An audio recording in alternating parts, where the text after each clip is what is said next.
Here, this is the other Are one. we the only living things in the entire universe? The observable universe is about 90 billion light years in diameter. There are at least 100 billion galaxies, each with 100 to 1,000 billion stars. Recently, Sort of wrong if we're talking about our galaxy. Our galaxy is not expanding like that. That applies to between certain galaxies. Yeah, that's what I'm talking about. we've learned that planets are very common too.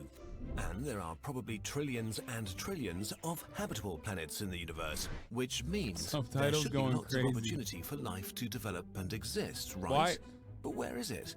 Shouldn't the universe be teeming with spaceships? Let's take a step back.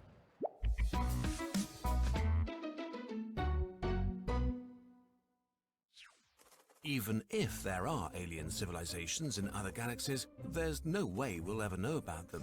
Basically, everything outside of our direct galactic neighborhood, the so-called local group, is pretty much out of our reach forever because of the expansion of the universe. Even if we had really fast spaceships, it would literally take billions of years to reach these places, traveling through the emptiest areas in the universe. So let's focus on the Milky Way. The Milky Way is our home galaxy. It consists of up to 400 billion stars. That's a lot of stars.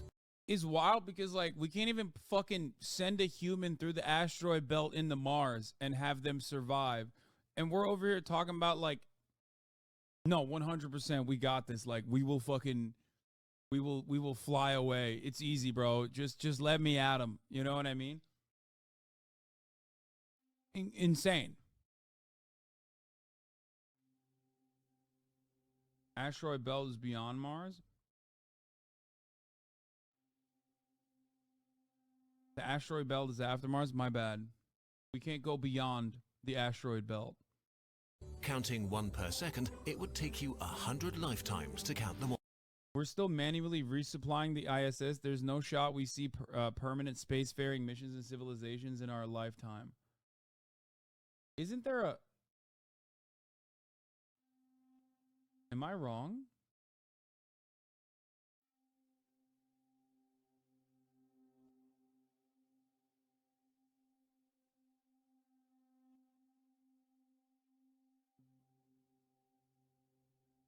Maybe if you people and people like you didn't criticize Elon so much, we could be on Mars by now. True. There are about 20 billion sun-like stars in the Milky Way, and estimates suggest... Bro, speaking of like making, like terraforming and making fucking other planets habitable, how about we make this one habitable? Okay?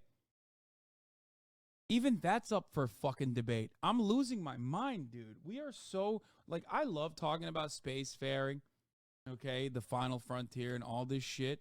But, like, bro, we were given a gift, okay? Like a once in a, like, billion lifetimes gift. And we're already fucking it up. Like, super hard. Okay? Motherfuckers be like, oh, we can maybe one day live on the moon. How about you live in Arizona over the fucking summer, okay? If you tried doing that, we can barely live in New Mexico.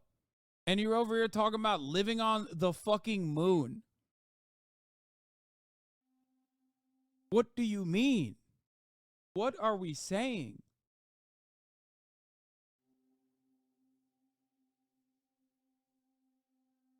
That a fifth of them have an Earth-sized planet in its habitable zone, the area with conditions that enable life to exist. If only 0.1% of those planets harbored life, there would be 1 million planets with life in the Milky Way. But wait, there's more. The Milky Way is about 13 billion years old. In the beginning, it would not have been a good place for life because things exploded a lot. But after 1 to 2 billion years, the first habitable planets were born. Earth is only 4 billion years old, so there have probably been trillions of chances for life to develop on other planets in the past. If only a single one of them had developed into a space-traveling super-civilization, we would have noticed by now. What would such a civilization look like? There are 3 categories. A Type 1 civilization would be able to access the whole energy available on its planet. In case you're wondering, we're currently around 0.73 on the scale, and we should reach Type 1 sometime in the next couple of hundred years. Type 2 would be a civilization capable of harnessing all of the energy of its home star. This would require some serious science fiction, but it is doable in principle. Concepts like the Dyson sphere, a giant complex surrounding the sun, would be conceivable. Type 3 is a civilization that basically controls its whole galaxy and its energy. An alien race this advanced would probably be godlike to us. But why should we be able to see such an alien civilization in the first place? If we were to build generation spaceships that could sustain a population for around 1,000 years, we could colonize the whole galaxy in 2 million years. Sounds like a long time, but remember— dude, easy, bro. Yo, let me at him, dude. That is, of course, if we have, like he said, generational spaceships. The Milky Way is huge. So if it takes a couple of million years to colonize the entire galaxy, and there are possibly millions, if not billions, of planets that sustain life in the Milky Way, and these other life forms have had considerably more time than we've had, then where are all the aliens? This is the Fermi paradox, and nobody has an answer to it. But we do have some ideas. Let's talk about filters. A filter in this context represents a barrier that is really hard for life to overcome. They come in various degrees of scary. One, there are— Yeah, the Fermi paradox and the filter are great hand in hand. filters, No, I gotta take and we Kai have out. passed them. Maybe it is way harder for complex life to develop than we think. The process allowing life to begin hasn't yet been completely figured out, and the conditions required may be really complicated. Maybe in the past, the universe was way more hostile, and only recently have things cooled down to make complex life possible. This would also mean that we may be unique, or at least one of the first, if not the first, civilization in the entire universe. 2, there are great filters, and they are ahead of us. This one would be really, really bad.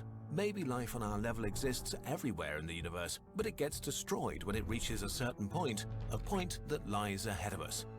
For example, awesome future technology exists, but when activated, it destroys the planet. The last words of every advanced civilization would be, "This new device will solve all of our problems once I push this button." If this is true, then we are closer to the end than the beginning of human existence.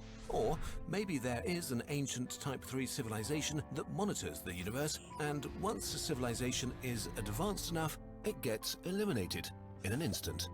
Maybe there is something out there that it would be better not to discover. There is no way for us to know. One final thought, maybe we're alone. Right now, we have no evidence that there's any life besides us. Nothing. The universe appears to be empty and dead. No one sending us messages, no one answering our calls. We may be completely alone, trapped on a tiny moist mud ball in an eternal universe. Does that thought scare you? If it does, you're having the correct emotional reaction. If we let life on this planet die, perhaps there will be no life left in the universe. Life will be gone, maybe forever. If this is the case, we just have to venture to the stars and become the first Type 3 civilization to keep the delicate flame of life existing and to spread it until the universe breathes its final breath and vanishes into oblivion.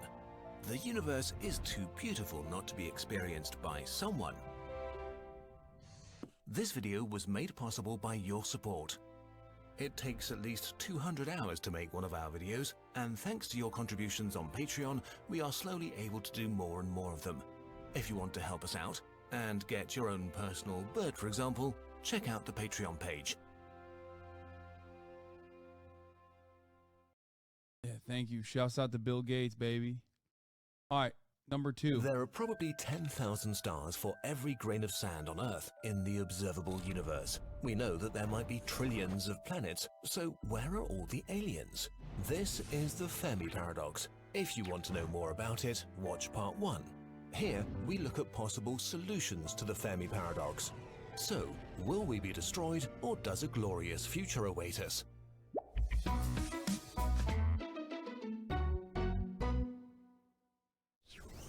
Space travel is hard. You must awaken. At Hasanabi, you need to learn the truth. Through meditation and astral projection, you can commune with them and they can and will teach you the truths of the universe. It's an individual experience that one must go through to elevate your consciousness. Let me explain something to you. If what you are saying is possible, you're never touching Twitch, okay? Those two things don't go hand in hand. If it was possible to like astral project and learn from the aliens, your ass would never be on fucking twitch.tv, okay? No shot. Typing in chat with the rest of us mere mortals who have no capacity to astral project. So no, I do not believe you. Although possible, it's an enormous challenge to travel to other stars. Massive amounts of material have to be put into orbit and assembled. A journey of maybe thousands of years needs to be survived by a population big enough to start from scratch. And the planet might not be as hospitable as it seemed from afar. It was already extremely hard to set up a spaceship that could survive the trip. An interstellar invasion might be impossible to pull off. Also, consider time. The universe is very old. On Earth, there's been life for at least 3.6 billion years. Intelligent human life for about 250,000 years, but only for about a century have we had the technology to communicate over great distances. There might have been grand alien empires that stretched across thousands of systems and existed for millions of years, and we might just have missed them. There might be grandiose ruins rotting away on distant worlds. 99% of all species on Earth have died out. It's easy to argue that this will be our fate sooner or later. Intelligent life may develop, spread over a few systems, and We're built different, dog. No shot. die off over and over again. But galactic civilizations might never meet, so maybe it's a unifying experience for life in the universe to look at the stars and wonder, where is everyone? But there is no reason to assume aliens are like us or that our logic applies to them. It might just be that our means of communication are extremely primitive and outdated. Imagine sitting in a house with a Morse code transmitter. You'd keep sending messages, but nobody would answer, and you'd feel pretty lonely. Maybe we're still undetectable for intelligent species, and will remain so until we learn to communicate properly. And even if we met aliens, we might be too different to be able to communicate with them in a meaningful way. Imagine the smartest squirrel you can. No matter how hard you try, you won't be able to explain our society to it. After all, from the squirrel's perspective, a tree is all that a sophisticated intelligence like itself needs to survive. So, humans cutting down whole forests is madness. But we don't destroy forests because we hate squirrels, we just want the resources. The squirrel's wishes and the squirrel's survival are of no concern to us. A Type 3 civilization in need of resources may treat us in a similar way. They might just evaporate our oceans to make collecting whatever they need easier. One of the aliens might think for a second, oh, tiny little apes, they build really cute concrete structures. Oh well, now they're dead, before activating warp speed. But if there is a civilization out there that wants to eliminate other species, it's far more likely that it will be motivated by culture rather than by economics. And anyway, it would be more effective to automate the process by constructing the perfect weapon. A self-replicating space probe made from nanomachines. They operate on a molecular level incredibly fast and deadly, with the power to attack and dismantle anything in an instant. You only need to give them 4 instructions. 1. They did it. Hey, Bill Gates, coronavirus. Find a planet with life. 2. Disassemble everything on this planet into its component parts. 3. Use the resources to build new space probes. 4. Repeat. A doomsday machine like this could render a galaxy sterile in a few million years. But why would you fly light years to gather resources or commit genocide? The speed of light is actually not very fast. If someone could travel at the speed of light, it would still take 100,000 years to cross the Milky Way once, and you'll probably travel way slower. There might be way more enjoyable things than destroying civilizations and building empires. An interesting concept is the Matryoshka brain, a megastructure surrounding a star. A computer of such computing power that an entire species could upload their consciousness and exist in a simulated universe, Potentially, one could experience an eternity of pure ecstasies without ever being bored or sad. A perfect life. If built around a red dwarf, this computer could be powered for up to 10 trillion years. Who would want to conquer the galaxy or make contact with other life forms if this were an option? All these solutions to the Fermi The Matrix is real, brother. paradox have one problem. We don't know where the borders of technology are. We could be close to the limit or nowhere near it, and super technology awaits us, granting us immortality, transporting us. Bro, if there was a highly evolved thing that was capable of traveling through space and time to come here, and because they were highly evolved, they were like not interested in death and destruction, and were capable of understanding us, we would pelt it with batteries if it landed in Philadelphia. Okay? Until it fucking died.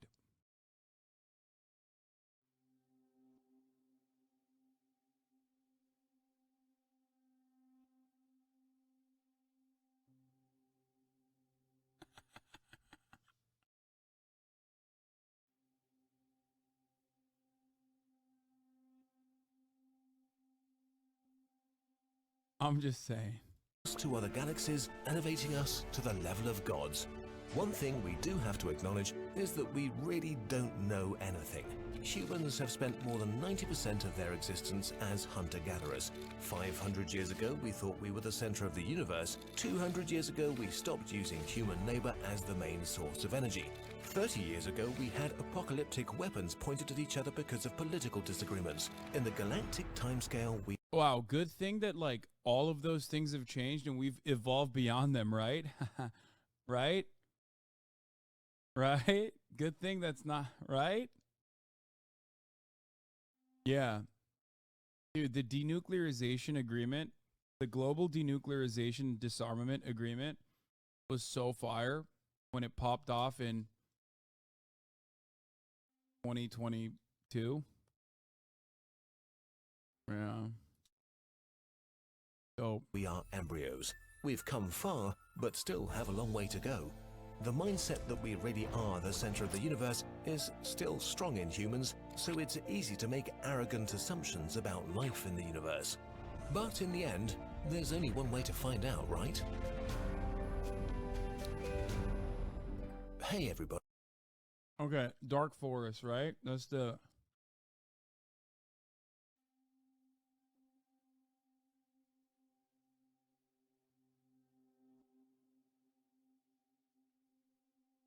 where's that one?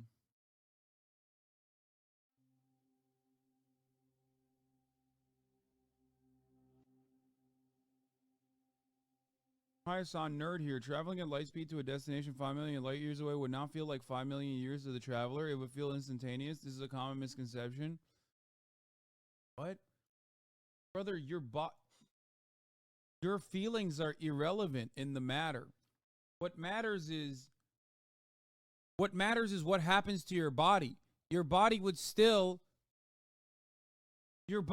literally still be going through 5 million fucking years. What do you mean?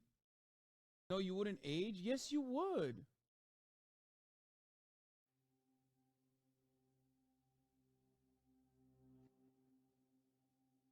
That's literally true. If you're traveling light speed, the observer doesn't sense time. This is what Einstein said. Your observation on the matter doesn't change what would actually be happening.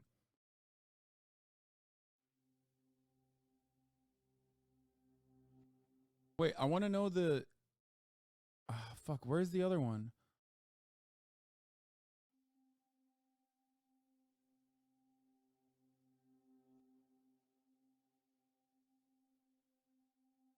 Congress said today, David Grush, the black cube with orb bubble around it. Oh, here, this is the one that I wanted to watch. The universe is incredibly big and seems full of potential for life, with billions of habitable planets.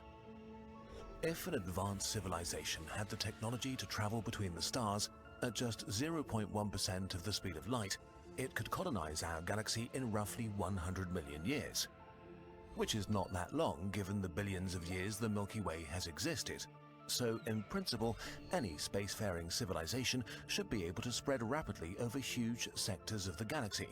Links are not allowed right now. I don't know why.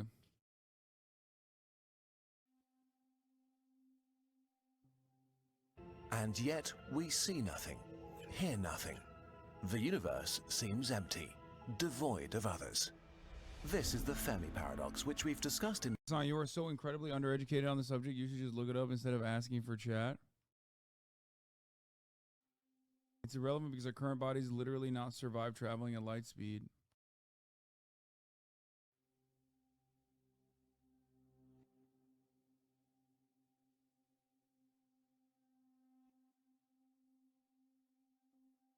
Look up time dilation. Even satellites have to adjust for it because their clocks are slower than the ones on Earth. Astronauts at the International Space Station age a few milliseconds slower. I just the problem is they still age though. Like astronauts age a few milliseconds slower, but ultimately it doesn't matter because they're on the International Space Station. They're not reaching light speed at all, which we currently physically cannot survive.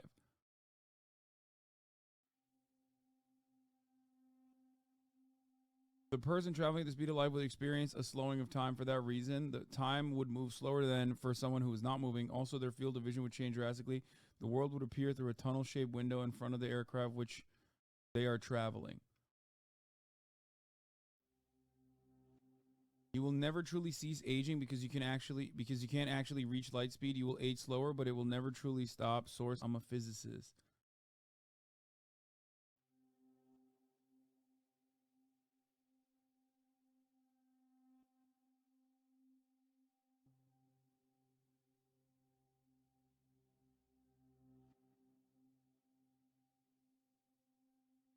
Shadow explained how in the movie Planet of the Apes, the actors travel at light speed. True. Always going to come out with the same take and everyone's going to agree with them. Probably.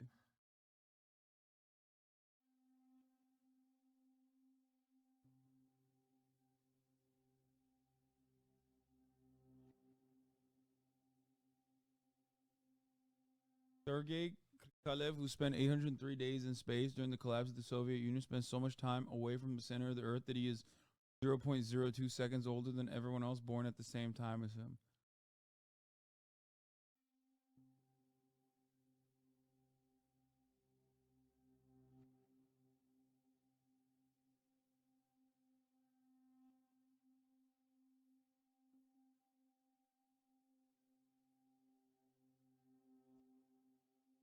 Okay.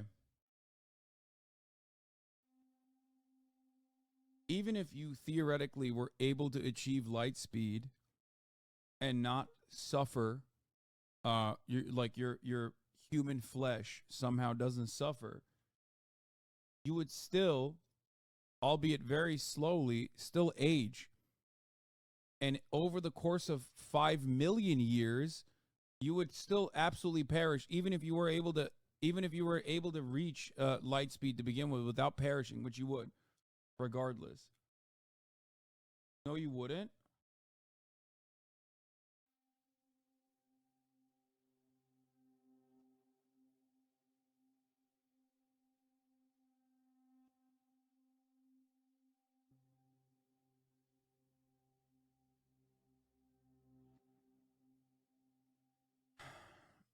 You need to say 99.9% light speed. Okay.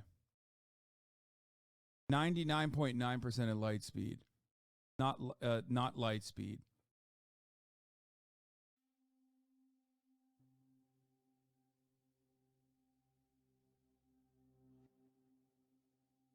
Okay, is that better? No, you wouldn't. The craft would be in its own reference frame, and you would age depending on exactly how fast you're going. It's not useful to discuss full light speed because physics gets really wonky at light speed.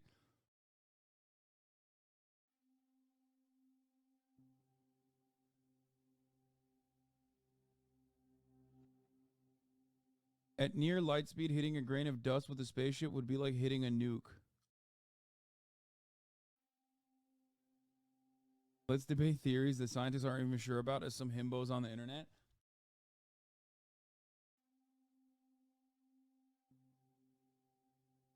Chatters, I'm very excited for you guys to hit light speeds.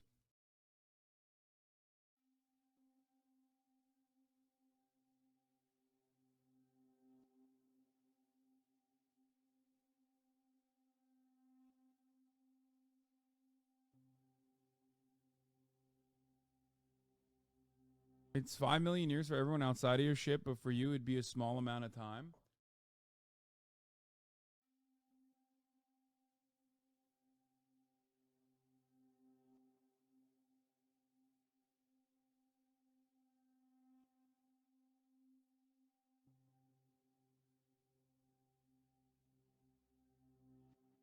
If you don't have large amounts of acceleration and getting up to light speed would be fine. It would just take a while. Do the bullet trains in Japan instantly go 200 miles an hour? No, but look up time dilation calculator. You can get real numbers. The fastest speed any man-made object has ever went was 0.05% the speed of light.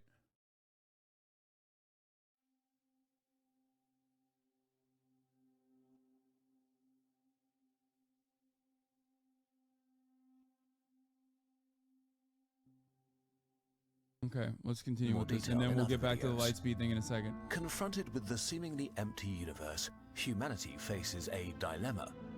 We desperately want to know if we are alone in the Milky Way. We want to call out and reveal ourselves to anyone watching, but that could be the last thing we ever do. Because maybe the universe is not empty.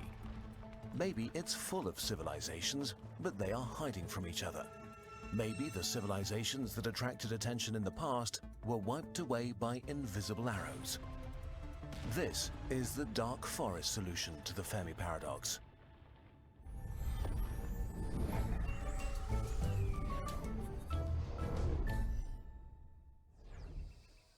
The way of life. The hunter awakes in his hiding place and carefully listens for suspicious noises from the thick undergrowth before he gets up. Another night has passed without incident. The forest is dark and full of fog. He considers calling out to others. The math has been done on this. At 99.9% light speed, it calculates that time is slowed down to 4.47% of outside value. That means 4 years are experienced at approximately 65 days. So in that regard, it would, okay, so then 5 million traveling the distance of 5 million would still absolutely eviscerate your body at 99.9% of light speed. So the answer was that I was right from the jump. That is, of course, if we were even able to accelerate slow enough without perishing during the acceleration to 99.9% of light speed, and then decelerate slow enough without perishing on the other side.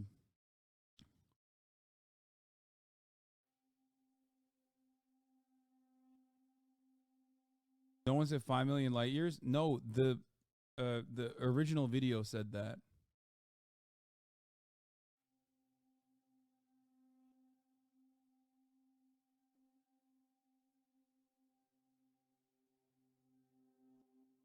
No, everyone said ultimately that because at light speed it doesn't matter, time is not moving, so you could go 5 million years and it would feel like a second. Is not, which is still not true.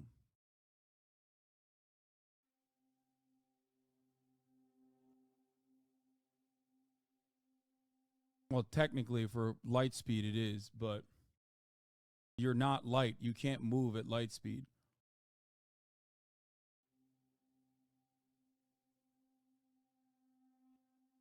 Light speed isn't 99.9% of light speed. It is true.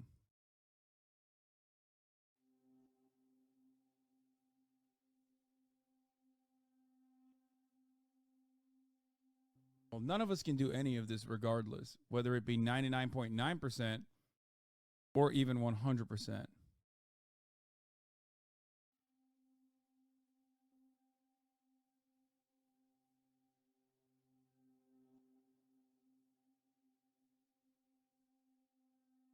Others to end his loneliness, but stops himself at the last moment. What if they are like him? All living things seek to survive, secure resources, and multiply. Their greatest obstacle are other living things that share the same objective. Competition between species favored the survival of beings with advantageous traits. Our ancestors were inventive, competitive, expansionist, and greedy for resources, which led them to winning the competition for our planet. Today, most other animals are so utterly at our mercy that we wipe out about a dozen species a day, just as an unintentional byproduct of how we like to run things. But humans are more than individuals. From us, cultures emerge that also compete with each other. Competitive and expansionary cultures spread faster and further and merge with, subdue, or destroy others. If we look at our history, it becomes clear we are dangerous. Not just to others, but also to ourselves. Our human nature has driven us to take over every corner of our planet, and soon we will look to the stars, both to expand our domain and ensure access to ever more resources. And then we might stumble upon others trying to do the same thing. It's likely that the competition of life also takes place on faraway planets, so it's logical to assume that an alien civilization that came to dominate their planet would be in some regards similar to us.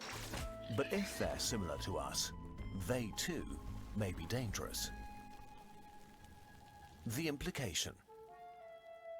As the hunter sneaks through the dark forest.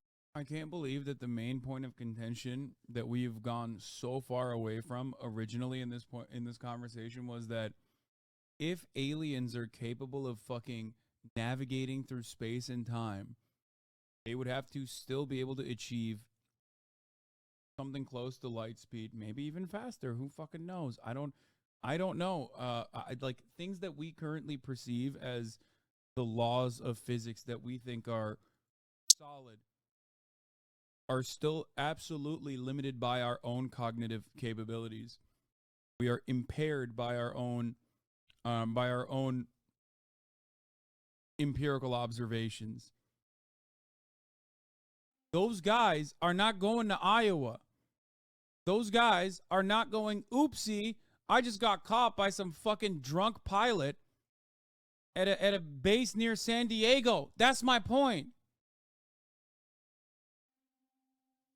I'm glad we went through this like weird ass fucking 2-hour stun lock to arrive at my final conclusion, which was my original conclusion, which is that a species capable of that is just fucking ridiculous that like the American government captured them, okay?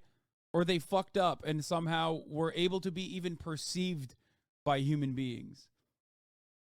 Do you understand why I'm explaining? We went through all of this. I forgot. This is one of those unique stun locks where it was such a ridiculous point of contention that like I even forgot why we got here in the first place.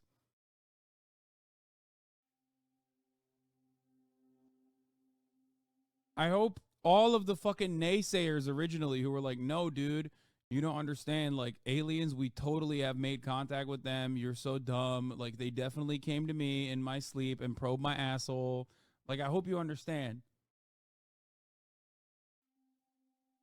Brother, with peace and love, the stun lock makes the helicopter stun lock look like a TikTok video. For the record, I think this was a very important stun lock to have.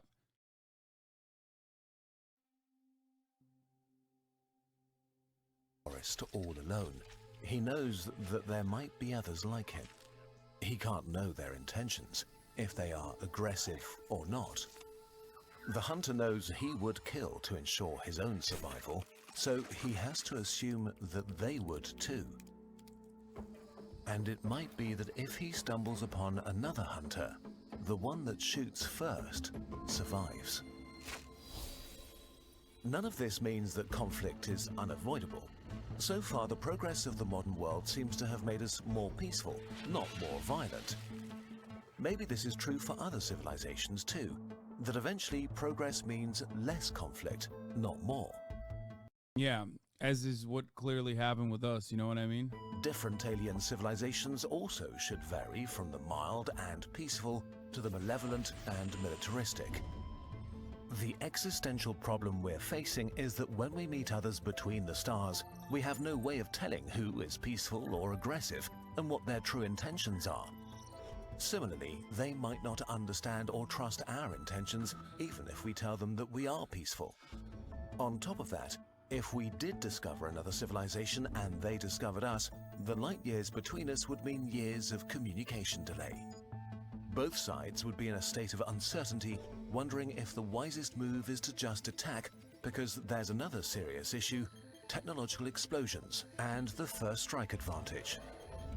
We don't know where the limits of technology are, but we do know how much technological progress matters in war. A few hundred or thousand years can turn conflict with uncertain results into a one-sided massacre. Caesar's legions would stand no chance against Napoleon's army with their cannons and muskets, which would be eradicated by artillery from the First World War, which would not stand a chance against today's drones and guided missiles. So the power level of different civilizations may vary massively, and even if not, between the time it takes us... Except it would, once again, I just want to point something out here.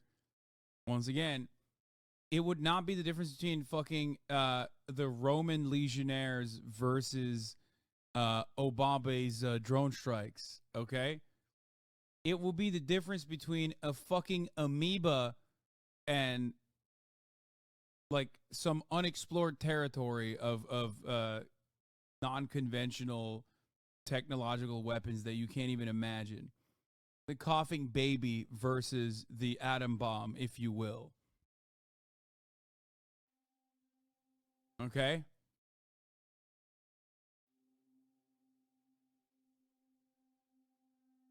To detect another civilization and us saying hi, we might already be hopelessly behind on the tech tree. Which is bad enough, but the nature of interstellar conflict makes this worse. If your opponent is light years away, sending an invasion fleet takes so long that by the time it arrives, it might be hopelessly obsolete. So war between civilizations might be just about eliminating the other to remove an existential threat to yourself. Someone else who might be so scared of you that they attack the first chance they get. In this environment, the only way to guarantee a win is to strike with such force and speed that the target has no chance of survival or time to counterattack or escape to seek revenge later. The stakes are the highest possible, with no room for error.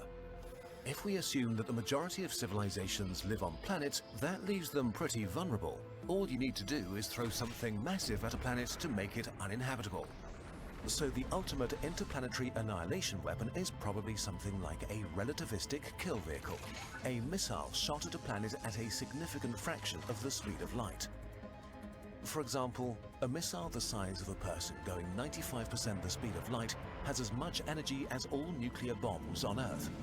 If you shot a few dozen at the civilization you wanted to wipe out, success would be fairly certain. Even a single hit would suffice. This is not that absurd of an idea. A civilization only slightly above us on the Kardashev scale would have enough energy to send multiple strikes against every planet it suspects of harboring life. What makes these weapons so sinister is how much they favor a first strike, since they would be so fast that it might be impossible to protect yourself effectively against them once they're launched. Conflict between civilizations may not be lengthy affairs, but rapid winner-takes-all situations, where the first one to shoot wins. This makes any civilization an existential threat to any That's other. why I always keep that fucking thing on me, brother. You know what I'm saying? First strike rules, baby. It's called rules of engagement. You understand me? It's called, right here. See what this is? 556 NATO. You understand? 556 NATO, brother. That's how I roll, brother. No aliens coming after me, motherfucker. I'll shoot it. Yee, yee. Bet you them goddamn aliens don't have a Second Amendment right. A God-given right.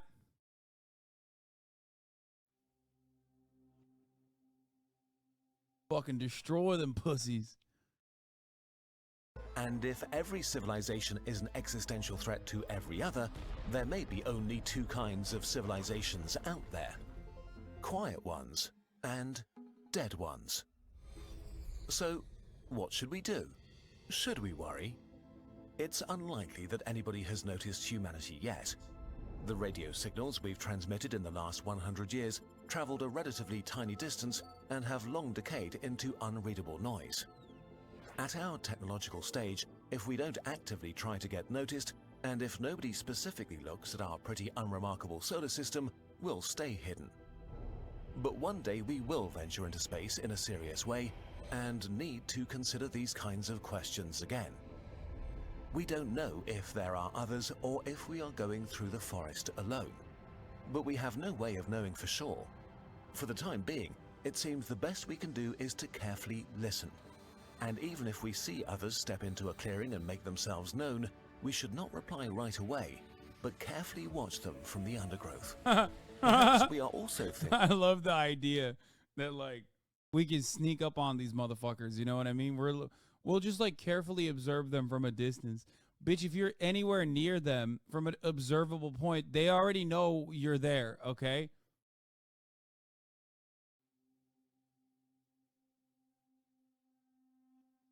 It's just, this is such a, anyway. But of course, guys, of course, that's why they come in to San Diego and are seen like in the Tic Tac situation. You know what I mean? Like they came to San Diego and they got caught by our brave, beautiful Air Force veterans. Okay, they got them caught. They they put the biological matter in a laboratory. They just fucked up.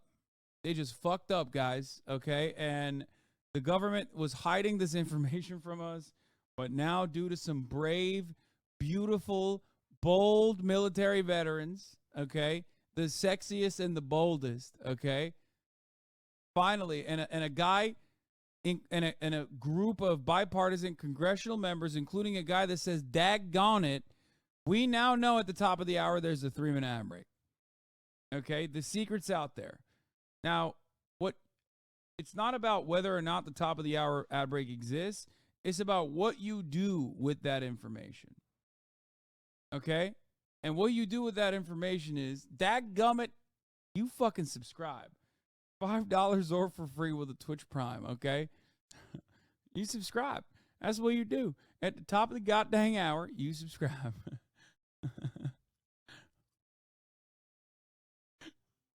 I think I'm not even joking. I think my most important, prescient, best point so far in that entire analysis was thinking that a guy that says, dadgummit, you guys are brave and bold veterans for revealing these national security secrets, was genuinely excited at the prospect of these guys revealing said secrets, okay? Thinking about this all wrong by allowing our primitive brain that evolved in the context of the gruesome competition of life to conjure fears of predatory aliens all around us. Maybe the fact that we are looking at the universe like this is a sign that we are not grown up yet as a species. There could be a friendly, welcoming community of alien civilizations waiting to hear from us when we are ready.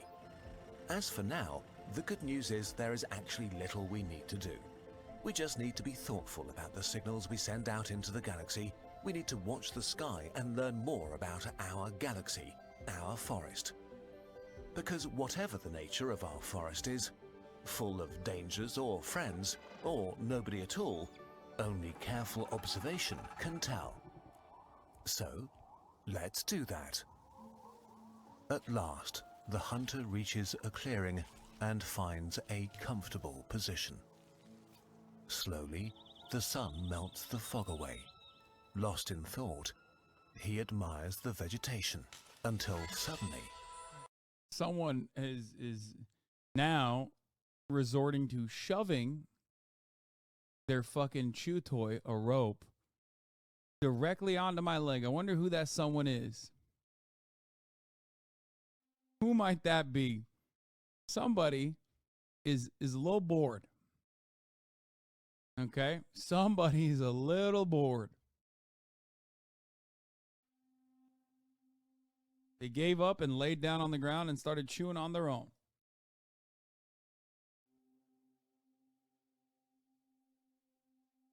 He is eye to eye with another hunter, frozen in terror, just like himself. His mind is racing, considering all the different options. The hunter takes a deep breath and makes a decision. Maybe the only way out of the dark forest is to step into the clearing together. And with this hopeful picture, we say goodbye to the year 12,021 of the human era. It was a wild year to say the least, still much more fun than 12,020. Kurzgesagt had its most successful month. Okay, yeah, good ending. Okay, we got it. I think we figured it out. I was right. That's what we figured out. Okay, thank you for coming to my TED Talk. It took 3.5 hours, but you guys are fucking silly. Sorry to poop on your parade, okay? Now it's time for Johnny Harris to tell us why another Cold War is happening. The world is changing, and it's changing. You were absolutely wrong. But don't make me take this car back. Okay? I will turn this car around and I will make us watch 8 hours of alien footage one more time. Yes, you misunderstood special relativity. Yeah, regardless of my misunderstanding of special relativity, okay, I'm still right. That beings that are capable of traversing this time and space, regardless of the theory of relativity, are not going to be caught, are probably not even going to be fucking comprehensible by your imagination, by your limited fucking dumb brain. I hate that. I hate that so much.